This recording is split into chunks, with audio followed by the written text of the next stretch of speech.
కలిసిన ఈ రోజుని, ఇంటిగ్రేట్ అయిన ఈ రోజుని, ఇండియన్ యూనియన్లో తెలంగాణ ఇంటిగ్రేట్ అయిన ఈ రోజుని నేషనల్ ఇంటిగ్రేషన్ డేగా, జాతీయ సమైక్యతా దినోత్సవంగా గత 10 సంవత్సరాలుగా ప్రభుత్వంలో ఉన్న, ఈరోజు ప్రతిపక్షంలో ఉన్న ఘనంగా జరుపుకుంటా ఉన్నాం. అందుకే ముందుగా తెలంగాణలోని ప్రతి అన్నకి, ప్రతి తమ్ముడికి, ప్రతి అక్కకి, ప్రతి చెల్లెకి, ప్రతి ఒక్కరికి ముందుగా ఈ జాతీయ సమైక్యతా దినోత్సవం సందర్భంగా శుభాకాంక్షలు. ఇవాళ చరిత్ర తెలియని చాలామంది ఈ సెప్టెంబర్ 17ను వక్రీకరించి రకరకాలుగా వారి రాజకీయ ప్రయోజనాల కోసం పాకులాడుతున్నప్పటికీ తెలంగాణలో ఎప్పుడైనా గంగా జమున తహజీబ్ ఉండాలే, తప్పకుండా ఇక్కడ కులాలకు మతాలకు అతీతంగా తెలంగాణ బిడ్డలు ఎప్పటికీ ఒకటిగా ఉండాలని అభిలషించే పార్టీగా, అభిలషించే నాయకుడిగా, కోరుకునే నాయకుడిగా కేసీఆర్ గారి నాయకత్వంలో గత 10 సంవత్సరాల పాటు తెలంగాణలో ఎక్కడ ఒక చిన్న నొక్కుబడకుండా బ్రహ్మాండంగా శాంతి భద్రతలను కాపాడుకోగలిగినాం. అది ఏ సందర్భంలో అయినా కూడా ఆ విషయంలో మాత్రం రాజీ లేకుండా ప్రయత్నం చేసినాం. అందుకే ఇవాళ ఇప్పుడున్న ముఖ్యమంత్రి గారికి, రేవంత్ రెడ్డికి ఒకటే మాట చెప్పేది, మీరు మాట్లాడే మాటలు, నిన్న కూడా మీరు చేసిన వ్యాఖ్యలు, సందర్భం లేకుండా మాట్లాడిన పనికిమాలిన మాటలు ఏవైతున్నాయో వాటిని తెలంగాణ సమాజం మొత్తం కూడా అసహించుకుంటా ఉన్నది. నోరు ఉంది కదా, నోరు ఉన్నది కాబట్టి ఏదో ఒకటి చేసి కేసీఆర్ గారిని దూషించడమే ఒక పనిగా పెట్టుకొని మీరు గత 9 నెలలు టైంపాస్ చేసుకుంటూ కాలం నెట్టుకొస్తున్న విషయాన్ని కూడా ప్రజలు గమనిస్తూ ఉన్నారు. చేతనైతే మీరు ఇచ్చిన వాగ్దానాలు అమలు చేయండి. 420 అడ్డగోలు హామీలు ఏదైతే ఇచ్చినారో అమలు చేయండి. చేతనైతే మేము ఇచ్చినట్టు కరెంటు సరిగ్గా అందించండి. చేతనైతే మేము చేసినట్టు వ్యవసాయ విస్తరణలో భాగంగా, వ్యవసాయ స్థిరీకరణలో భాగంగా రైతు బంధు ఇవ్వండి. కేసీఆర్ 10,000 ఇస్తున్నాడు, నేను 15,000 ఇస్తా అని డైలాగులు కొట్టడం కాదు, చేసి చూపెట్టండి. ఇంకా 14 రోజులు మిగిలింది. ఈ వానాకాలంలో 14 రోజులు మాత్రమే మిగిలింది ఈ పంటకి. మరి ఇప్పటికైనా చేతనైతే దమ్ముంటే రైతు భరోసా అయ్యి ఇచ్చిన మాట నిలుపుకో. 15,000 రూపాయలు చొప్పున ప్రతి ఎకరానికి ఇస్తా అని చెప్పినావు, ఇచ్చి చూపెట్టు. చేతనైతే మా ఆడబిడ్డలకు ఇచ్చిన హామీ 2,500 రూపాయలు నెలకి ఇస్తానన్నావు, ఇచ్చి చూపెట్టు.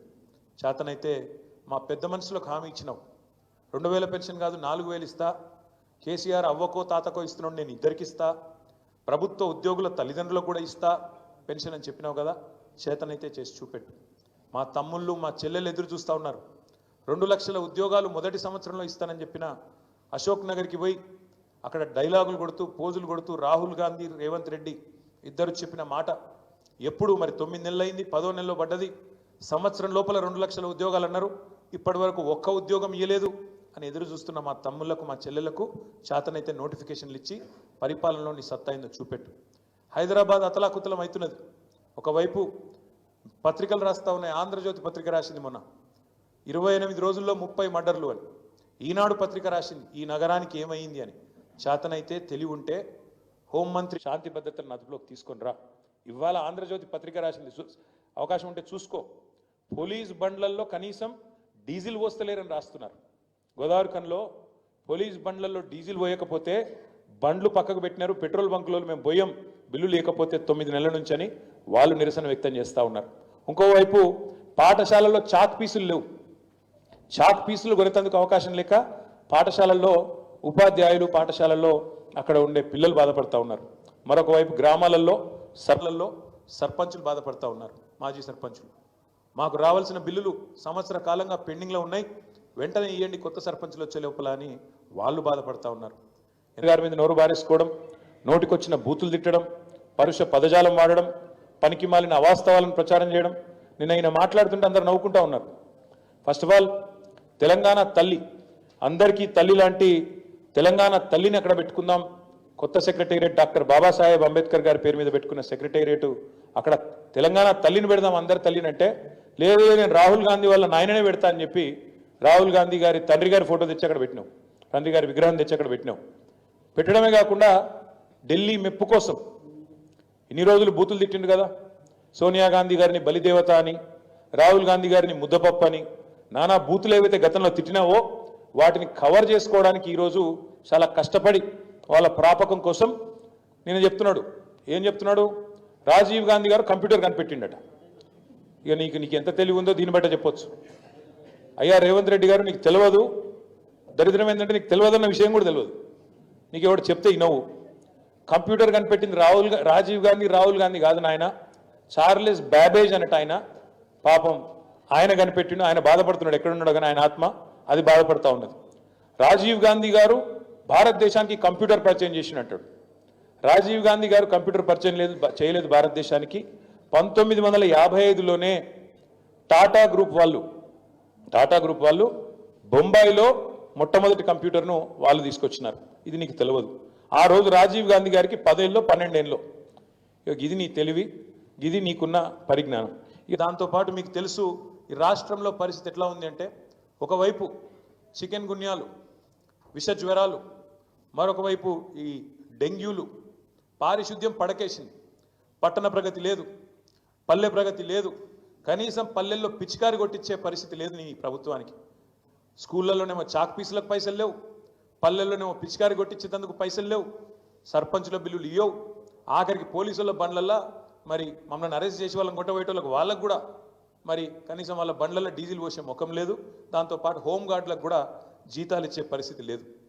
చెప్తూ పోతే ఒకటి రెండు కాదు, రాష్ట్రంలో ఒకవైపు హెల్త్ ఎమర్జెన్సీ పెట్టే పరిస్థితి ఉన్నది. అంత దారుణమైన పరిస్థితులు వాళ్ళ పిల్లలు ఎక్కడ చూసినా ప్రతి ఇంట్లో జ్వరాలతో అతలాకుతలమవుతున్నారు.